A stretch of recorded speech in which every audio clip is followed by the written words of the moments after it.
আসসালামু আলাইকুম। মাত্র একটা ডিম দিয়েই ৬টা কাপকেক তৈরি করে ফেলতে পারবেন খুব সহজেই ঘরে বসে।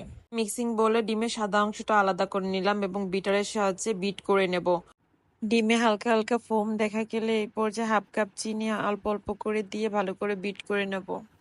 ফোমি একটা টেক্সচার আসা পর্যন্ত ভালো করে বিট করে নেব। এ পর্যায়ে তেল অ্যাড করব এবং ডিমের কুসুমটা অ্যাড করব এবং ভ্যানিলা এসেন্স দিয়ে দিলাম। সকল শুকনো উপকরণ চালনির সাহায্যে একটু চেলে নেব যাতে লাম্পস না থাকে। এখানে হাফ কাপ আটা এবং হাফ স্পুন বেকিং পাউডার এবং 1/4 স্পুন বেকিং সোডা অ্যাড করব। পরিমাণ মতো লবণ দিয়ে দেব। এখন শুকনো উপকরণগুলো অল্প অল্প করে মিক্স করব। বেশি প্রেসার দেওয়া যাবে না, তাহলে বাবুলগুলো নষ্ট হয়ে যাবে।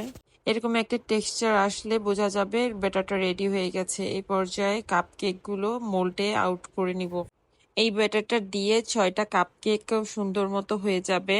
মোল্ডে দেওয়ার পর ভালো করে ট্যাপ ট্যাপ করে নিচ্ছি যাতে ভিতরে কোনো এয়ার বাবল থাকলে চলে যায়। ওভেনে 180 ডিগ্রি সেলসিয়াসে 30 মিনিটের জন্য বেক করে নিলাম। দেখেন কত সুন্দর কাপকেকগুলো ফুলে উঠেছে এবং এগুলো চুপসে যাবে না। ঘরের তৈরি কাপকেক খেতেও অনেক বেশি মজা।